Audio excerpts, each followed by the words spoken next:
Pernah nggak sih kalian lihat bagaimana sebuah brand global yang sudah puluhan tahun beroperasi di Indonesia tiba-tiba menghadapi gelombang protes dan boikot massal?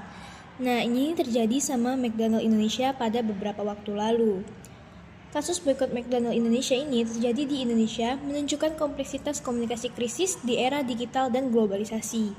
Boikot ini nggak muncul karena masalah kualitas produk, pelayanan buruk, atau skandal internal perusahaan.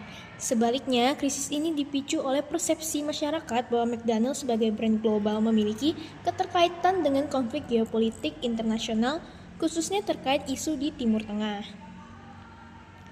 Masyarakat Indonesia yang mayoritasnya muslim sendiri memiliki solidaritas tinggi terhadap isu kemanusiaan global dan menilai bahwa McDonald Indonesia tidak berpihak pada nilai-nilai kemanusiaan universal. Akibatnya, muncul gerakan boikot spontan di media sosial dengan hashtag boykot McDonald.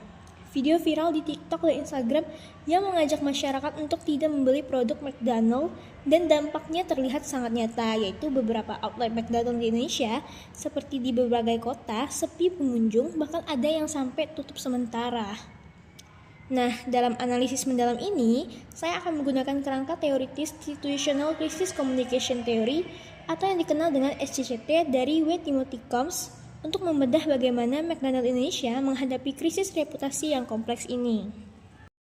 Apa sih itu Situational Crisis Communication Theory atau yang biasa kita sebut sebagai SCCT?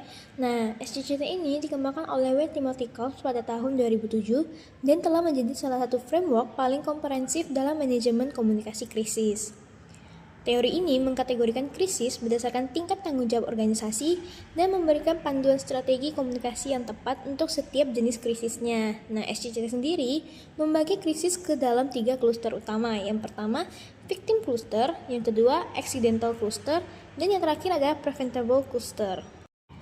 Victim cluster sendiri adalah di mana organisasi adalah sebuah korban dari situasi eksternal.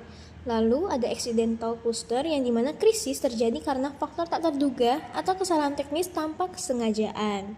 Preventable cluster, krisis yang sepenuhnya dapat dicegah dan terjadi karena kesalahan manajemen atau pelanggaran yang disengaja. Dampak krisis ini terhadap McDonald Indonesia sendiri dari segi reputasi, brand McDonald mengalami penurunan citra yang signifikan di mata sebagian masyarakat Indonesia. Survei media sosial menunjukkan sentimen negatif meningkat drastis selama periode boykot. Lalu dari segi bisnis, dampaknya terlihat sangat jelas di mana beberapa outlet McDonald's di kota-kota besar mengalami penurunan pengunjung hingga 30-50% selama puncak boykot. Lalu karyawan McDonald's Indonesia ini juga mengalami tekanan mental karena harus menghadapi komentar negatif dari publik, bahkan ada yang sampai mendapat perlakuan tidak menyenangkan saat bertugas dan ini menciptakan dampak yang mempengaruhi moral dan produktivitas karyawan. Nah, menurut Situational Communication Theory sendiri, kasus boykot ini termasuk dalam kategori victim cluster atau krisis yang sebenarnya bukan sepenuhnya kesalahan dari perusahaan.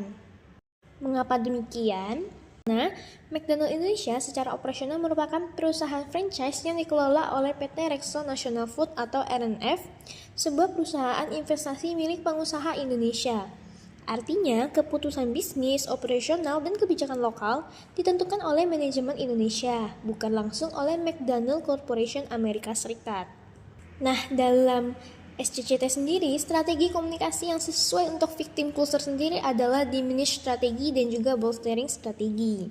Kenapa? Yang pertama, diminish strategi, di mana McDonald Indonesia sendiri dapat menekankan bahwa operasional mereka dikelola oleh pihak lokal dan bukan langsung oleh perusahaan pusat. Jadi, mereka dapat menjelaskan bahwa tuduhan keterlibatan dalam konflik tidak relevan dengan McDonald Indonesia. Yang kedua adalah bolstering strategi, di mana McDonald Indonesia mengingatkan kembali kontribusinya kepada masyarakat lokal, seperti program CSR, donasi untuk korban bencana di Indonesia, serta komitmen mereka untuk menyediakan lapangan kerja bagi ribuan karyawan lokal. Langkah komunikasi yang diambil McDonald sendiri sejalan dengan teori SCCT, karena tingkat tanggung jawabnya rendah dan perusahaan tidak perlu melakukan rebuild strategi seperti permintaan maaf besar-besaran, melainkan cukup dengan menjelaskan posisi mereka secara netral dan menegaskan fakta yang sebenarnya bahwa mereka tidak mendukung pihak yang terlibat dalam konflik serta memperkuat hubungan dengan publik lokal. Dari kasus boykot McDonald ini sendiri kita belajar bahwa tidak semua krisis ini terjadi karena kesalahan internal. Karena ada kalanya organisasi tersebut terseret dalam isu eksternal yang sulit dikendalikan.